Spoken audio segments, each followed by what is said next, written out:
Hello friends, this is Janvi Goswami. आज मैं आपको कराने वाली हूँ बीसीए सेकंड सेमेस्टर की सेकंड यूनिट, जिसका नाम है रिलेशन एंड फंक्शन। तो रिलेशन एंड फंक्शन जो यूनिट है, इसमें हमारे दो चैप्टर आ जाते हैं, एक है रिलेशन और दूसरा है फंक्शन। तो आज हम स्टार्ट करने वाले हैं रिलेशन। तो रिलेशन में सबसे पहले हम करेंगे रिलेशन की डेफिनेशन, मतलब समझना है कि रिलेशन क्या होता है। तो रिलेशन की यहाँ पर देखो डेफिनेशन लिखी हुई है। अब डेफिनेशन भी लर्न कर लेना, क्योंकि डेफिनेशंस भी आ ही जाती है, ठीक है। कभी ऐसा हो जाता है कि आ जाती है, तो आप एक बार लर्न कर लेना, तो कोई डिफिकल्ट नहीं है और समझना तो सबसे इम्पोर्टेंट ही है ही। तो पढ़िए, इससे क्या है। Let A and B non empty sets. Let करो कि ए और बी दो नॉन एम्प्टी सेट है। नॉन एम्प्टी सेट क्या होते हैं? अगर आपने फर्स्ट यूनिट पढ़ी हुई है सेट थ्योरी, तो आपको पता होगा नॉन एम्प्टी सेट क्या होते हैं, बट फिर भी मैं आपको एक बार बता देती हूँ। ऐसे सेट जो खाली ना हो, ठीक है। एम्प्टी का मीन्स खाली होते हैं, जो खाली ना हो, या फिर हम ये बोल सकते हैं, मतलब ए और बी कोई ऐसे सेट है कि उसमें कोई ना कोई एलिमेंट जरूर होना चाहिए। ऐसा नहीं है कि उसमें कोई भी एलिमेंट ना हो, एलिमेंट जरूर हो, कुछ भी हो, एक हो, दो हो, कितना भी हो, बट हो, ठीक है। तो ए और बी हमारे कोई दो नॉन एम्प्टी सेट होंगे। देन हम जब ए और बी का कार्टेशियन प्रोडक्ट लेंगे, जब हम ए और बी का कार्टेशियन प्रोडक्ट लेंगे, देखो जैसे मैंने मान लिया, अभी मैं एग्जांपल लेके दिखाऊंगी आपको। जैसे ये मेरे पास ए है, ये मेरे पास बी है, ठीक है। अब कार्टेशियन प्रोडक्ट कैसे लेते हैं? ऐसे ए क्रॉस बी लिखते हैं। और कैसे लेते हैं? जैसे वन, पहले वन ए लिखेंगे, फिर वन बी। तो वन ए वन बी। देखो वन का इस बी के सारे एलिमेंट्स के साथ कॉम्बिनेशन हो चुका। अब इसका टू के साथ लो, टू ए टू बी। अब कुछ ऐसा तो नहीं बचा जिसको हमने नहीं पेयर पेयर बनाया हो, जिसका सबके हो गए ना। तो बस ये तो हो गया हमारा ए क्रॉस बी। तो इन्होंने बोला है कि अगर जब हमारे ए और बी कोई दो नॉन एम्प्टी सेट है, then any subset of R, या फिर any subset R of the Cartesian product A cross B, जो हमारा ए क्रॉस बी बनेगा, इसका कोई सबसेट हम लेंगे, इसका कोई भी सबसेट हम लेंगे, उसे हमने नाम दे दिया है आर। अब जैसे मान लिया मैंने ये सबसेट ले लिया, ये ठीक है। तो इसी को हम बोलेंगे, जिसका जो भी सबसेट लेने, अब मैं इस मैंने ये वाले एलिमेंट लिए, आप कुछ और ले सकते हो, हम कई सारे बहुत तरह से इसमें कई सारे सबसेट ले सकते हैं हम इसके। तो वही क्या होगा, वही होगा हमारा relation from A to B. From A to B से क्या मतलब है कि मतलब हमारा जो डोमेन आई है वो ए से आई है, जो हमारी रेंज आई है वो हमारी बी से आई है। क्लियर हुआ? तो ये तो हो गया हमारे रिलेशन की डेफिनेशन, या फिर रिलेशन क्या होता है, ठीक है। तो ये तो हुई हमारी रिलेशन की डेफिनेशन। इसके बाद हमें काफी सारे इसमें टॉपिक पढ़ने हैं, कंपोजिशन पढ़ना है, इक्विवेलेंस रिलेशन पढ़ना है, और मैट्रिक्स से रिलेटेड कुछ क्वेश्चन है, हमें वो सारी चीजें पढ़नी है। बट मैं स्टार्ट कराने वाली हूँ इक्विवेलेंस रिलेशन से। उसका रीजन ये है कि एक तो इक्विवेलेंस रिलेशन ना हमारा 11th और 12th में होता है। तो आप में से कुछ को शायद जिसके पास 11th एंड 12th में मैथ्स होगी, अगर कोई पीसीएम वाला बच्चा होगा, या फिर कॉमर्स विद मैथ्स वाला होगा, जिसके पास भी मैथ्स रही होगी 11th 12th में, उसको वो चीज़ें आती होंगी। या फिर 11th 12th की चीज़ें तो ऑब्वियसली थोड़ी ईजी है, ईजी तो वैसे पूरा चैप्टर ही है ये। तो मैं आपको वहां से स्टार्ट कराने वाली हूँ ये। एंड उसके बाद हम कंपोजिशन और जो हमारे आगे वाले टॉपिक है हम वो कवर करेंगे। बट उससे पहले मैं आपको इक्विवेलेंस रिलेशन बताऊंगी क्या होता है। सबसे पहले जो हमारा टॉपिक होगा वो होगा इक्विवेलेंस रिलेशन। Equivalence relation. तो रिलेशन तो मैं आपको बताई चुकी क्या होता है, क्या होगा कि जब हमारे पास कोई दो नॉन एम्प्टी सेट होंगे, उसका कार्टेशियन प्रोडक्ट लिया जाएगा, और कार्टेशियन प्रोडक्ट का हम कुछ भी सबसेट हम लिख देंगे, कोई भी सबसेट हो सकता है वो, ठीक है। तो वो हमारा रिलेशन होता है। अब इस रिलेशन को हम कैसे बताएंगे कि इक्विवेलेंस है या नहीं है? अभी तो देखो मैंने नॉर्मल एक रिलेशन लिख दिया, मुझे नहीं पता इक्विवेलेंस है या नहीं है। तो इक्विवेलेंस के लिए क्या होता है, कोई भी रिलेशन तब जब ही इक्विवेलेंस होता है अगर वो रिफ्लेक्सिव हो, सिमेट्रिक एंड ट्रांजिटिव होना चाहिए। ये तीनों ही अगर कोई रिलेशन है, ये तीनों प्रॉपर्टी अगर सेटिस्फाई कर जाता है कोई रिलेशन, तो हम उसे बोल देते हैं कि ये हमारा रिलेशन इक्विवेलेंस है। और अगर इनमें से कोई एक भी नहीं करता है तो हम बोल देते हैं कि इक्विवेलेंस रिलेशन नहीं है। अब हम बात करेंगे कि रिफ्लेक्सिव होता क्या है। रिफ्लेक्सिव क्या होता है? रिफ्लेक्सिव रिफ्लेक्सिव में आपसे हमारे पास क्या होगा, हमें ये दिया होता है कि जो ए है वो हमारा रिलेशन आर को बिलोंग करेगा, A cross A belongs to R. ये नहीं, A cross A belongs to R होगा, ये हमारा रिफ्लेक्सिव होता है, ठीक है। अभी आपको आई नो थोड़े बहुत प्रॉब्लम आएगी, बट क्लियर कर दूंगी मैं, आप टेंशन मत लो, एक बार लिखने दो बस मुझे। सिमेट्रिक क्या होता है? सिमेट्रिक क्या होता है? सिमेट्रिक में होगा कि जो ए और बी है वो आर को बिलोंग करेगा पहले से ही, और अगर बी कोमा ए भी आर को बिलोंग कर जाए तो हम बोल देते हैं कि ये जो रिलेशन होगा हमारा सिमेट्रिक होगा। नेक्स्ट जो हमारी हेडिंग होगी वो होगी ट्रांजिटिव। ट्रांजिटिव तो इसमें क्या होता है, ये होता है कि एबीसी हमारे पास कोई नंबर है जो भी हमारे पास सेट है उसे बिलोंग करेंगे। ठीक है, वो question to question different set होगा तो डिपेंड करेगा उसके ऊपर। बट यहाँ पे क्या होगा कि अगर ए बी हमारा रिलेशन जो हमें गिवन होगा उसको बिलोंग कर रहा है एंड बी सी भी हमारा उसी रिलेशन को बिलोंग करता है, तो अगर ए सी भी उसी रिलेशन को बिलोंग कर जाए तो हम बोल देंगे कि रिलेशन होगा ट्रांजिटिव, अदरवाइज नहीं। ठीक है, ये चीज मैं आपको क्वेश्चन में लगा के दिखाऊंगी। तो हमारा फर्स्ट क्वेश्चन यहाँ पे आ जाता है। देखो हमारे पास यहाँ पे एक सेट गिवन है, ए हमारे पास यहाँ पे एक सेट है, इसके एलिमेंट है 1 2 3 4। ठीक है, अब देखो इसके कार्टेशियन प्रोडक्ट से ही हमारे पास यहाँ पे एक रिलेशन दिया हुआ है। रिलेशन क्या है, वे देखो आप देख रहे हो ध्यान से कि जो डोमेन है वो भी ए से आए हुए है और रेंज है वो भी ए से आए हुए है। अगर यहाँ पे एक दूसरा सेट भी होता भी तो डोमेन ए से आते और रेंज बी से आती, बट अगर एक ही सेट है तो मतलब दोनों चीजें इसी से आई हुई है। ठीक है, तो अब हमें ये बताने कि क्या ये रिलेशन इक्विवेलेंस है या नहीं है। तो इक्विवेलेंस के लिए मैंने आपको पहली जो हेडिंग बताई थी वो बताई थी मैंने आपको रिफ्लेक्सिव। रिफ्लेक्सिव मतलब अगर हमारे पास एक ए सेट है उसमें जितने भी एलिमेंट होंगे उन सबका डबलेट प्रेजेंट होना चाहिए रिलेशन में। तो यहाँ पे देखते हैं, ये हमारे पास सेट है, इनके डबलेट मतलब 1 1 2 2 3 3 4 4 रिलेशन में है, चेक करना। नहीं है, तो इसका मतलब रिफ्लेक्सिव तो ये नहीं है। ठीक है, उसके बाद हम देखते हैं सिमेट्रिक। सिमेट्रिक में मैंने आपको बताया था कि अगर 1 2 है, अगर ए बी है तो बी ए भी होना चाहिए। देखो सिमेट्रिक को हम कैसे चेक करेंगे, आप देखो यहाँ पे 1 2 से स्टार्ट हो गया, चेक करो 2 1 है क्या, 2 1 है इसमें, नहीं है। तो हम लिखेंगे कि देखो 1 2 तो बिलोंग करता है सेट को, बट 1 2 तो बिलोंग करता है but 2 1 doesn't belongs to R, therefore not symmetric.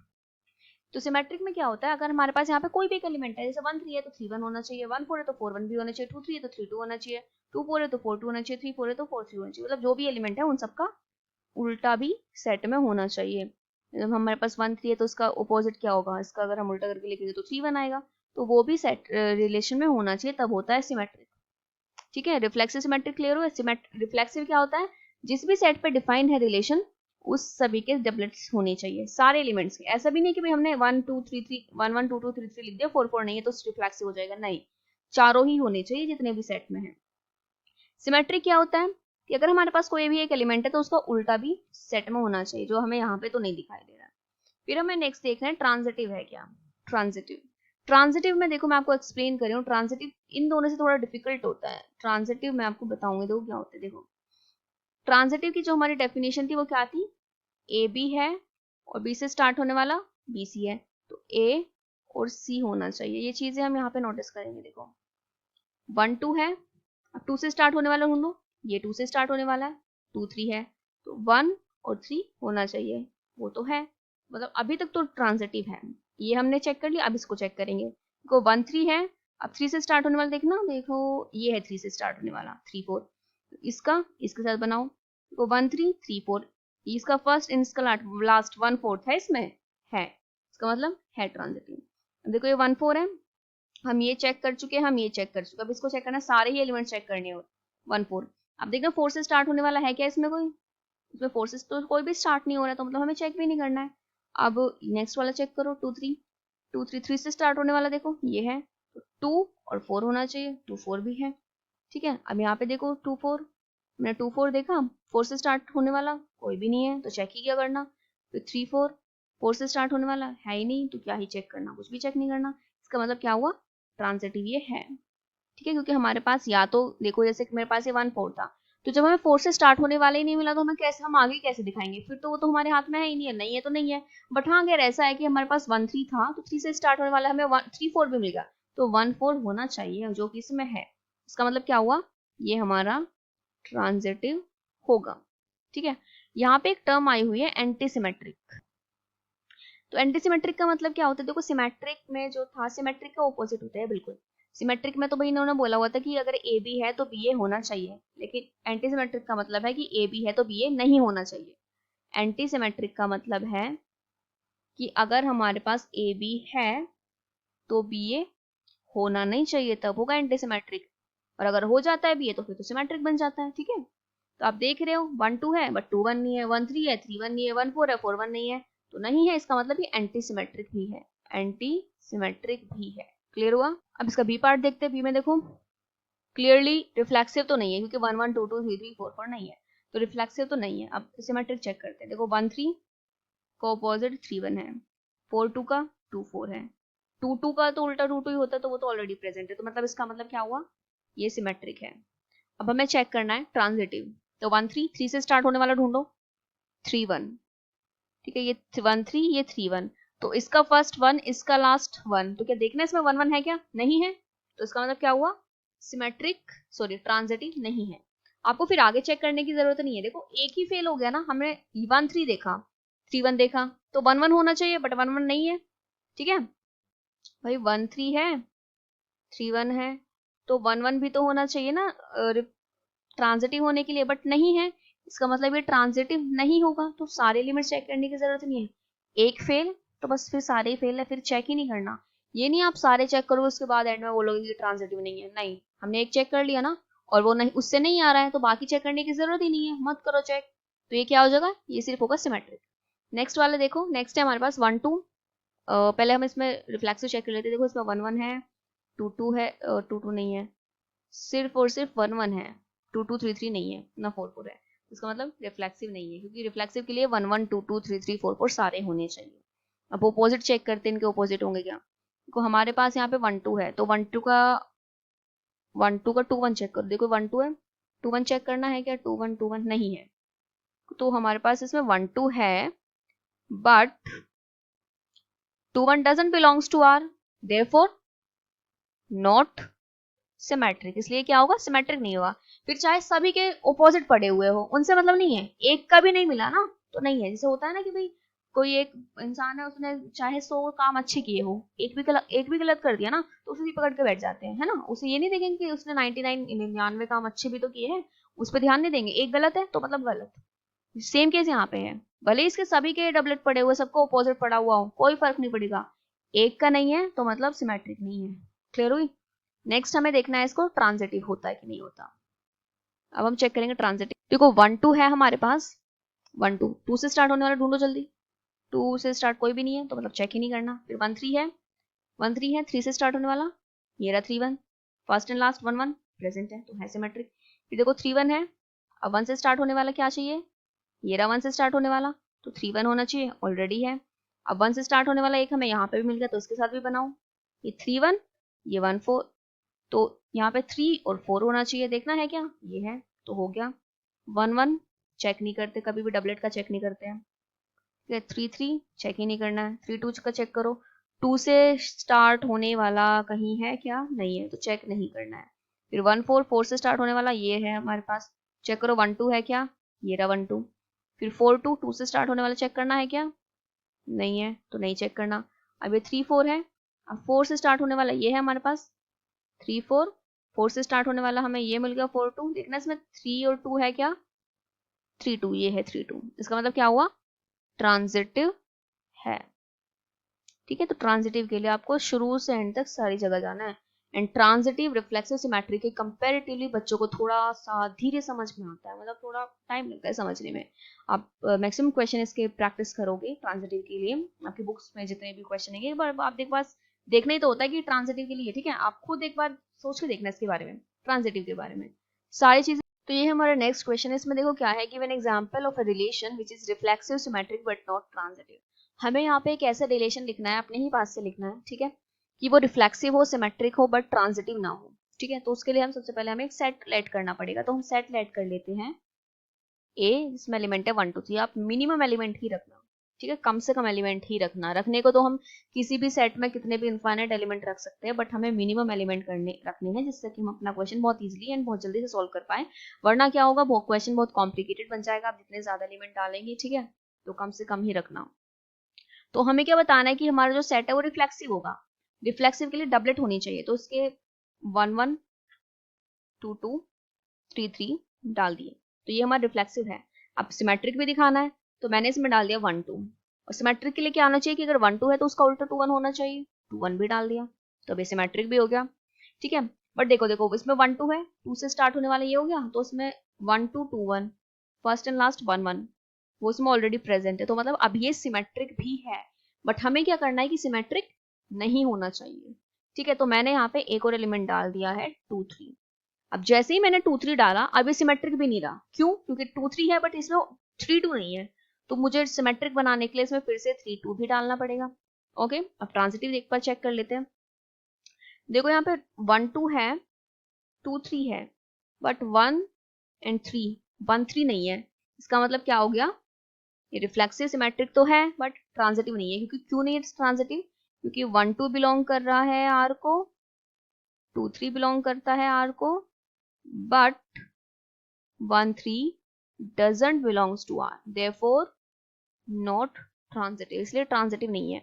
और हमें एक ऐसा ही एग्जांपल देना था जो रिफ्लेक्सिव और सिमेट्रिक हो बट ट्रांजिटिव ना हो, तो ये हमने दे दिया। ये आप खुद ही दे सकते हो, मतलब ऐसा नहीं है कि आप इधर रटोगे, इसको रटना वटना कुछ नहीं, आपको खुद सोचना है कि रिफ्लेक्सिव सिमेट्रिक ट्रांजिटिव होते क्या है, उसके अकॉर्डिंग आपको अपना कोई भी एक एग्जाम्पल देना है। जैसे अब हम यहाँ पे सेकेंड एग्जाम्पल लेंगे।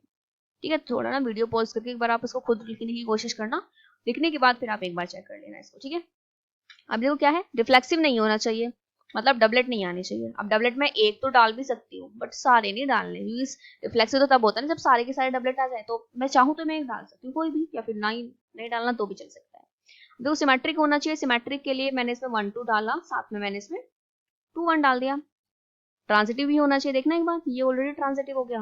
देखो 1 2 है, 2 1 है, इसका फर्स्ट 1 1, तो 1 1 ऑलरेडी मैंने डाल दिया था, पता नहीं कैसे, सोचा भी नहीं था, ऐसे डाल दिया। तो ये क्या होगा, ये हमारा क्या हो गया, ये हमारा ट्रांजिटिव भी हो गया है बट रिफ्लेक्सिव नहीं है, क्योंकि सारे के सारे डबलेट्स इसमें प्रेजेंट नहीं है। समझ आ गया ना आपको? नेक्स्ट हमारा पार्ट है कि रिफ्लेक्सिव हो, ट्रांजिटिव हो बट सिमेट्रिक ना हो, तो इसके लिए हम क्या करेंगे, हम एक रिलेशन लेंगे। तो इसमें हमें रिफ्लेक्सिव होना चाहिए, तो मतलब इस बार हमें डबलेट तो डालने पड़ेंगे, 1 1 2 2 एंड 3 3। ओके, अभी देखो ये सिमेट्रिक तो मुझे दिखाना ही नहीं है, तो मेरा फोकस होगा ट्रांजिटिव पे। ट्रांजिटिव के लिए तो मुझे यहाँ पे कुछ भी एक एलिमेंट डालना होगा। जैसे मैंने अगर डाला है 1 2, ओके, मैंने इसमें 1 2 डाला, तो अब मुझे देखना है 2 से स्टार्ट होने वाला। देखो मैंने इसमें 1 2 डाला है, इसमें 2 से स्टार्ट होने वाला आगे रखा हुआ है, ये रहा 2 2, तो फर्स्ट एलिमेंट 1, लास्ट एलिमेंट 2, तो 1 2 देखना इसमें है क्या, ऑलरेडी है, ये पहले से ट्रांजिटिव हो चुका है। ज्यादा एलिमेंट मत डालो, अगर आपको दिख रहा है इतने पे हो गया तो आगे मत बढ़ो, ये मत सोचो हम तो ज्यादा वाला एलिमेंट वाला रिलेशन बनाएंगे, कोई जरूरत नहीं इतनी इंटेलिजेंट बनने की। ठीक है, जरूरी नहीं हमें इतना इंटेलिजेंट बन के दिखाना कि हाँ हमें इतना बड़े बड़े रिलेशन भी लिखने आते हैं। ठीक है, गलती कर जाओगे, बेटर है हमें यहाँ पे समझ आ गया ना, छोड़ दो इसी जगह पे। और आप क्लियरली देख सकते हो 1 2 है बट इसमें 2 नहीं है, इसका मतलब सिमेट्रिक नहीं है। ठीक है, तो ये हमारा नेक्स्ट क्वेश्चन। क्वेश्चन थोड़े आगे पीछे लिखे हुए हैं बट है आपके ही सिलेबस के सारे, आप ही की बुक से लिए हुए हैं।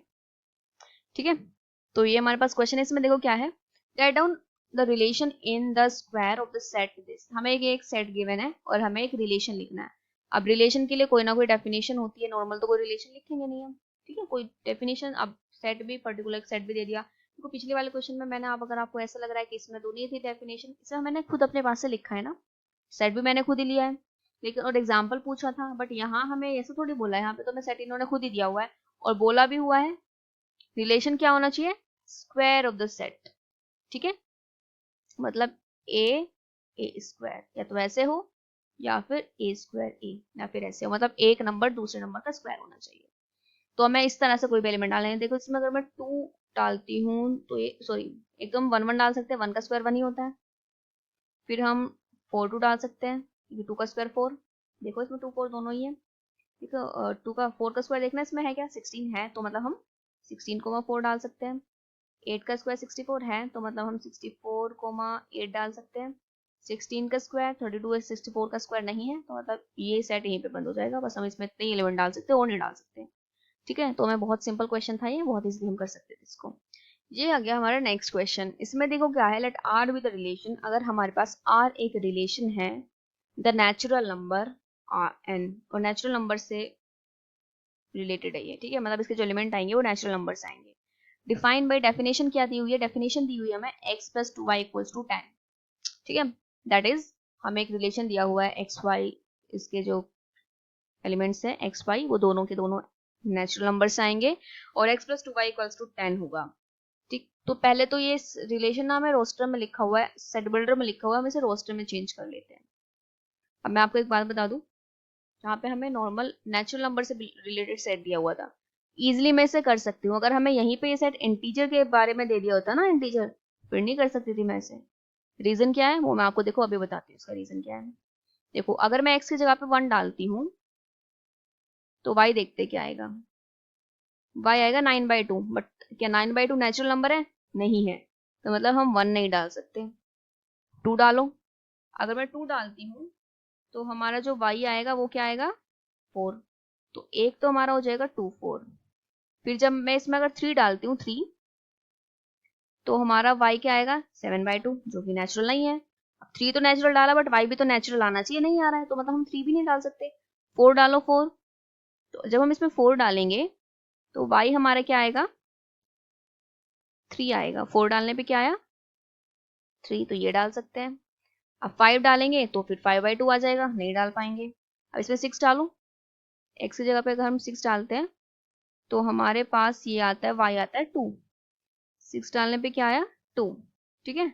अब हम इसमें अगर 6 के बाद 8 डालते हैं 8, अगर हम 8 डालते हैं तो y आएगा 1, 8 डालने पे y आया 1, तो हम ये भी डाल सकते हैं। और जब हम इसमें 10 डालेंगे, अब देखो 9 डालोगे तो फिर आपका 1/2 आ जाएगा, जो कि रियल नहीं है, ठीक है, तो हम वो भी नहीं डाल पाएंगे अब इसमें।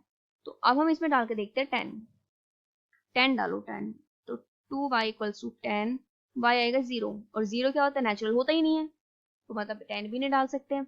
अब 11 डालोगे तो फिर नेगेटिव में, अब तो ये नेगेटिव में आगे आगे से आप कुछ भी डालोगे सब नेगेटिव में पहुंच जाएगा, बट ये हमें रियल नंबर पे, सॉरी नेचुरल नंबर पे डिफाइन है, ठीक है, तो ये हमें यहीं पे बंद करना पड़ जाएगा, आगे नहीं डाल सकते एलिमेंट।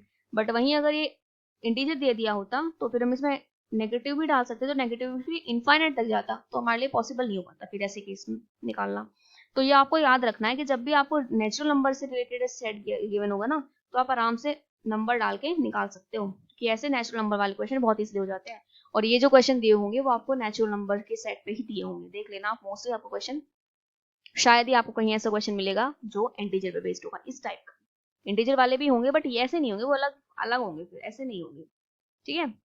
जब भी आपको डेफिनेशन वाले क्वेश्चन दिए होंगे ऐसे, वो आपको हमेशा से नेचुरल नंबर पे मिलेगा या होल नंबर पे मिलेगा, कभी भी आपको इंटीजर या किसी और नंबर्स पे नहीं मिलेगा सेट, ठीक है ना। रीजन मैंने आपको बता ही दिया क्यों, क्योंकि अगर देखो हम जैसे 11 12 13 हम आगे कुछ भी डालेंगे नेगेटिव आने स्टार्ट हो जाएंगे, मतलब इंटीजर आने स्टार्ट हो जाएंगे, और इंटीजर हम बहुत आगे तक आएंगे, फिर इनफाइनाइट तक आएंगे, तो इनफाइनाइट तक हम लिमिट नहीं लिखेंगे, यहाँ पे इतने लंबे लंबे नहीं बोलेगा, हमें क्वेश्चन ऐसे नहीं देंगे, ठीक है। अब हमसे पूछे डोमेन, डोमेन बता दो, तो डोमेन देखो क्या है, डोमेन क्या होती है, जो भी हमने एक्स की वैल्यू रखी, तो जो पहली वाली वैल्यू है सारी एक्स की तो है, तो 2 4 6 8 रेंज बतानी है, रेंज होती है जो y की वैल्यू निकली, तो बाद वाली क्या है, बाद वाली सारी y की वैल्यू आई है, निकालना है आर इनवर्स। आर इनवर्स क्या आता है, ये हमारा आर रिलेशन है ना, रिलेशन के एलिमेंट को उल्टा कर दो, जैसे 2 4 है 4 2 लिख दो, 3 4 का 4 3 का 3 4 लिखो, 2 6 2 का 2 6, और 8 1 का 1 8 लिख दो। तो ये होता है क्या हमारे, ये होता है हमारा आर इनवर्स, जो भी हमारा रिलेशन दिया होगा उसके एलिमेंट्स को उल्टा उल्टा कर करके लिख दो, वो हमारा आर इनवर्स हो जाएगा। आगे वाले एलिमेंट्स हमारे डोमेन के होते हैं, पीछे वाले हमारे रेंज के होते हैं, वो आपने देखा ही है, क्योंकि मैंने फर्स्ट एलिमेंट डाला, जो y निकल के आया वो मैंने बाद में लिखा था। तो ये हमारा नेक्स्ट क्वेश्चन, और ये क्वेश्चन बहुत इंपॉर्टेंट है, देखो इसमें क्या करना है, if R be a relation in the set of integer, integer का एक सेट है, ठीक है, और रिलेशन उसी पे डिफाइन है, तो कैसे डिफाइन है, एक्स वाई, एक्स और वाई दोनों इंटीजर को बिलोंग करेंगे, और क्या बोला एक्स वाई इक्वल्स टू 8 के, या फिर x y is divisible by 8, ठीक है। तो ये हमारे यहाँ पे मेन लाइन ये है, हमें प्रूफ करना है कि आर इक्विवेलेंस रिलेशन होगा या नहीं होगा। तो आप देखो क्वेश्चन में डिफरेंस आप आराम से देख सकते हो, कहाँ गया क्वेश्चन हमारा, ये वाला क्वेश्चन था, देखो साफ साफ डिफरेंस है, इंटीजर है जो हम नॉर्मली रख के अपने एलिमेंट निकाल सकते हैं, और इक्वेशन भी हमारी एक सिंपल इक्वेशन दी हुई है, इसमें पता है कि हमें थोड़ी देर बाद नेगेटिव नंबर आने स्टार्ट हो जाएंगे जो कि इंटीजर में आ जाएंगे, और हमें सिर्फ नेचुरल नंबर पे बेस्ड दिखाने हैं, ठीक है। बट यहाँ पे हमारा इंटीजर पे डिफाइन है, और साथ में x y is divisible by 8, x minus y 8 से डिविजिबल होगा, तो हमें इसमें क्या इक्विवेलेंस प्रूफ करना है, तो सबसे पहले हम प्रूफ करेंगे रिफ्लेक्सिव, रिफ्लेक्सिव के लिए क्या करना होता है, बहुत ध्यान से देखना। इस टाइप के ये वाले क्वेश्चन है, कुछ यहाँ पे है, और मैं आपको कुछ क्वेश्चन और कराऊंगी। सारे क्वेश्चन आपको रिफ्लेक्सिव देखो कैसे करना है। ये भी हमारी जो भी डेफिनेशन होगी इसमें से एक्स वाई है, रिफ्लेक्सिव में आपको दोनों एक ही ले, मतलब सेम नंबर लेना है, एक्स एक्स ले लेना। तो x minus x is divisible by 8, मतलब x माइनस एक्स तो जीरो हो जाएगा, तो जीरो इज डिविजिबल बाई 8। ठीक है, जीरो तो क्योंकि हर एक नंबर से डिवाइड हो जाता है, तो हम कह सकते हैं कि x कोमा x बिलोंग करेगा r को, देयरफॉर ये रिफ्लेक्सिव है। ठीक है, क्योंकि कंडीशन ट्रू आ रही है, क्योंकि जीरो तो डिवाइड हो ही जाता है ना 8 से, किसी भी नंबर से हो जाता है। अब यहाँ पे देखो 8 भी आ सकता है या कोई और भी नंबर आ सकता है, 3 5 कुछ भी दे, क्वेश्चन करने का तरीका सेम रहेगा। यहाँ पे m या n भी दे सकते हैं, ऐसे बोल सकते हैं कि x minus y is divisible by m या n, या फिर कोई और नंबर, तो क्वेश्चन करने का तरीका बिल्कुल सेम होगा। इसके बाद हमें सिमेट्रिक प्रूफ करना है। सिमेट्रिक, तो सिमेट्रिक में हमें क्या होगा, सिमेट्रिक में क्या होता है कि हमें ये ऑलरेडी गिवन होता है। क्या हमें ये गिवन होता है यहाँ पे कि x comma b, sorry a comma b है, फिर आप x कोमा ए बी भी ले सकते हो, बट हमारे क्वेश्चन में क्योंकि x y है तो इसलिए मैं x y लिख रही हूँ यहाँ पे, बट आप a b भी ले सकते हो अगर आप चाहें तो कि x कोमा y बिलोंग करेगा r को, अगर ये r को बिलोंग करेगा तो x minus y is divisible by 8। मतलब आपको हर एक सिमेट्रिक में ये लाइन लिख के मिलेगी, और आपको जो पहली इक्वेशन है इस पे बेस्ड जो इक्वेशन है वो आपको मिलेगी हमेशा। आपको उल्टा बनाना है, आपको बनाना है y माइनस एक्स, तो अगर मैं इसमें से y कॉमन लूँ, माइनस कॉमन लूंगी तो y माइनस एक्स ही बन जाएगा ये, इज डिविजिबल बाई 8। तो भाई देखो, अगर 8 से डिवाइड हो जाएगा तो क्या माइनस के 8 नहीं होगा? अगर 16 को हम 8 से डिवाइड कर सकते हैं तो क्या माइनस के 16 को नहीं कर सकते? कर सकते हैं ना, बिल्कुल, है ना।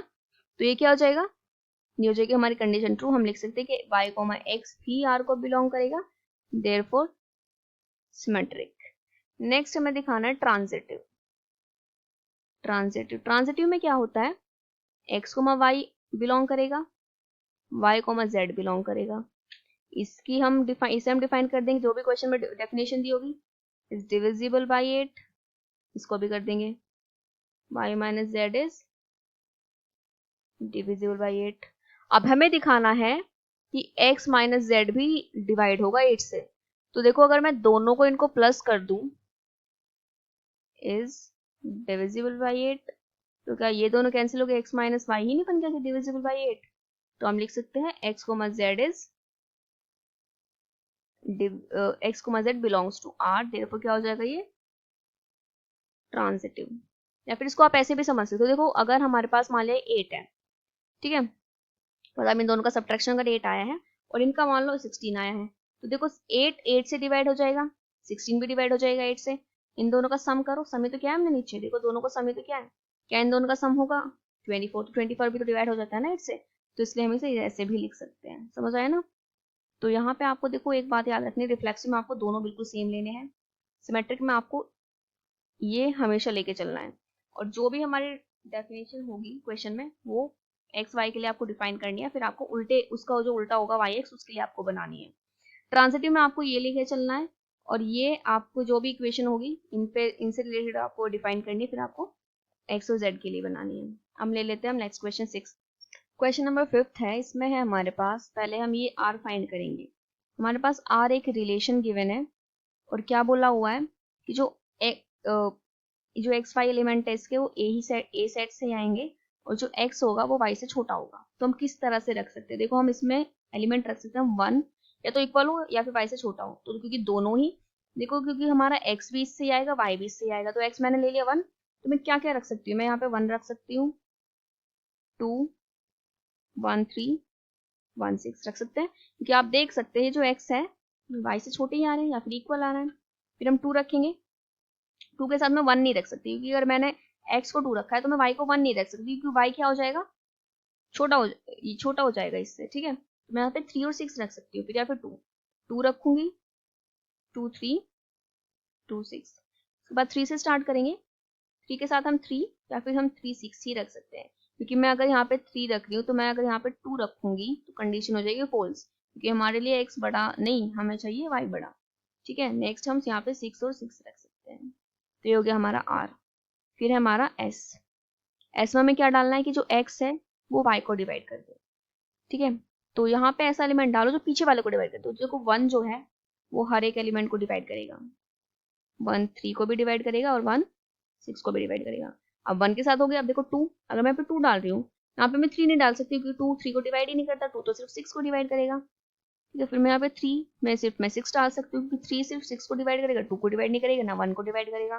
फिर अगर मैं 6 ले रही हूँ तो 6 के बाद मैं 6 डालूंगी क्योंकि 6 सिर्फ 6 को ही डिवाइड करेगा।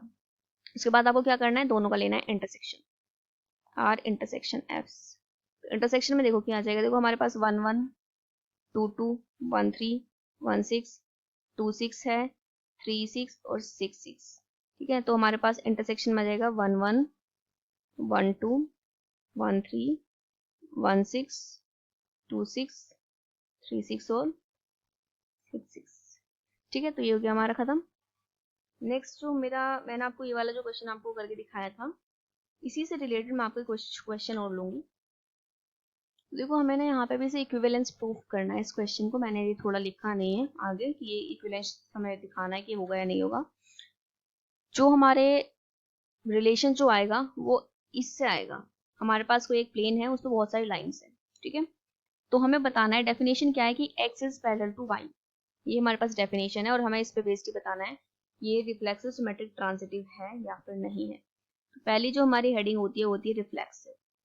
रिफ्लेक्सिव के लिए मैं आपको अभी पीछे ही बता के आई थी कि हम दोनों के दोनों सेम लेते हैं। देखो x is parallel to x, तो कोई भी लाइन अपने आप के पैरेलल होती ही होती है। तो हम यहाँ पे लिख सकते हैं कि जो एक्स एक्स होगा वो आर को बिलोंग करेगा और ये हो जाएगा रिफ्लेक्सिव। उसके बाद हम लेंगे सिमेट्रिक। सिमेट्रिक में मैंने बताया था आपको कि आपको एक्स वाई तो हमेशा लेके ही चलना है, साथ में जो डेफिनेशन होगी वो उसमें लगानी भी है। तो क्या definition, x is parallel to y. हमें अब इसको उल्टा दिखाना है, मतलब y की जगह x, x की जगह y दिखाना है। तो भाई क्लियर सी बात है, अगर x y के पैरेलल है तो y भी x के पैरेलल होगी। हम बोल सकते हैं भाई अगर हमारे पास कोई दो, ये दोनों मान ले, ये दोनों है, ये अगर ये इसके पैरेलल है तो मैं उल्टा ये भी तो बोल सकती हूँ कि ये इसके पैरेलल है। ठीक है, तो हम बोल सकते हैं, तो हम लिख सकते हैं कि y is parallel to x। इसका मतलब क्या हुआ, y को मैं x belongs to r, therefore symmetric. Next है हमारे पास ट्रांजिटिव। ट्रांजिटिव में हमारे पास क्या होता है, मैंने आपको पहले ही बताया था कि ये हमें लेके चलना है, एक्स वाई बिलोंग करेगा, वाई जेड बिलोंग करेगा। हर क्वेश्चन में ये लाइन लेके चलनी है। उसके बाद ये जो भी डेफिनेशन होगी वो भी लगानी है। तो डेफिनेशन क्या है कि X is parallel to Y और Y is parallel to Z. ठीक है, अब देखो भाई ये इसके पैरेलल, ये इसके पैरेलल, ये इसके, तो आपस में ये दोनों भी तो पैरेलल ही होंगी ना। तो हम आपस में एक्स पैरेलल टू जेड भी तो लिखेंगे ना। तो क्या हो जाएगा, एक्स जेड भी आर को बिलोंग करेगा, देयरफॉर क्या हो जाएगा, ये हो जाएगा ट्रांजिटिव। ठीक है, अब क्योंकि रिलेशन हमारा रिफ्लेक्सिव है, सिमेट्रिक है, ट्रांजिटिव है, तो हम इसे लिख सकते हैं ये क्या होगा, ये हमारा इक्विवेलेंस रिलेशन होगा। तो ऐसे अगर आपकी बुक में कुछ क्वेश्चन है, कुछ और भी अगर आपको कुछ क्वेश्चन मिलते हैं तो आप ये क्वेश्चन ट्राई कर लेना। ठीक है, कोई डाउट आता है तो आप आराम से बिना किसी टेंशन के आप मुझे बता सकते हैं, आप मुझे सेंड कर सकते हैं। और सेंड नहीं मतलब पहले आप मुझे कमेंट करना, उसके बाद मैं देखती हूँ मैं आपका क्वेश्चन कहाँ से लूँगी, कैसे लूँगी, वो मैं फिर बाद में देखूंगी ये चीज़। तो ठीक है, एंड आगे वाली वीडियो में आपको मैं इससे रिलेटेड कुछ क्वेश्चन और ढूंढूंगी क्योंकि मुझे ना सिर्फ ये 2-3 क्वेश्चन ही आपकी बुक में मिले थे जो मेरे पास बुक है। अगर मुझे और भी मिलते हैं तो मैं वहां से कुछ क्वेश्चन ऐसे और कराऊंगी क्योंकि काफी सारे ऐसे क्वेश्चन है, या फिर मैं एक बार देखती हूँ मैं इनकी प्रैक्टिस के लिए, नहीं सिर्फ प्रैक्टिस है, अगर आपको कॉन्सेप्ट समझ आना चाहिए तो आपको सारी चीज समझ आ जाएगी। तो मैं थोड़ा देखती हूँ, मैं अगर 12th से मैं 1-2 क्वेश्चन उठा के 12th से लूंगी इनके, क्योंकि आपकी बुक में इतना कुछ है नहीं इससे रिलेटेड। मैं तो कुछ 1-2 क्वेश्चन उठा के 12th से लूंगी, आपको मैं वहां से 1-2 क्वेश्चन कराऊंगी। तो ये भी सेम क्वेश्चन 12th में है, ये इससे पहले जो मैं ये वाला करा के आ चुकी हूँ आपको, ये वाला ये भी 12th में है। तो ये वाले क्वेश्चन आपके सारे 12th जैसे ही चल रहे हैं, तो मैं 1-2 क्वेश्चन और वहां से उठा के आपको कराऊंगी। उसके बाद आपको सारी चीजें क्लियर हो जाएंगी। ठीक है, अगर आपको थोड़ा बहुत, क्योंकि मुझे पता है इन क्वेश्चन के लिए प्रैक्टिस चाहिए, तो अभी मुझे सिर्फ 2 ही क्वेश्चन मिले, मैंने आपको सिर्फ 2 ही कराए हैं। मैं खुद भी चाहती हूँ मैं आपको कम से कम 4-5-6-7 क्वेश्चन कराऊं, जैसे कि तब उसी टाइम पे मुझे भी फील होगा कि हाँ भाई बच्चे को समझ आया। अभी तो मुझे खुद ही नहीं लग रहा है कि मतलब समझ आ गया होगा क्वेश्चन कैसे हुआ, बट मैं ये श्योरिटी नहीं ले सकती हूँ अभी कि आप न्यू क्वेश्चन को अटेम्प्ट कर पाएंगे, क्योंकि इसके लिए ना काफी सारे डिफरेंट टाइप के इसमें पार्ट आते हैं। तो वो मैं आपको कराऊंगी नेक्स्ट वीडियो में, आपके सारे क्वेश्चन इस टाइप के मैं एक बार कराऊंगी। मैं ढूंढूंगी ये क्वेश्चन कहाँ से मिलते हैं मुझे अलग से। ठीक है, कुछ और क्वेश्चन तब मैं आपको ये कराऊंगी, तब तक आप आराम से इसका रिविजन करिए। अगर आपकी भी बुक में ऐसे जितने भी आज मैंने आपको टॉपिक कराए हैं इनसे रिलेटेड अगर आपके पास क्वेश्चंस हैं तो आप उनको ट्राई करिए, अदरवाइज आप यही क्वेश्चन अपनी नोटबुक में लिखिए और खुद से करना। ठीक है, कोई भी प्रॉब्लम आती है आप मुझे कमेंट करके पूछ सकते हैं। तब तक थैंक यू।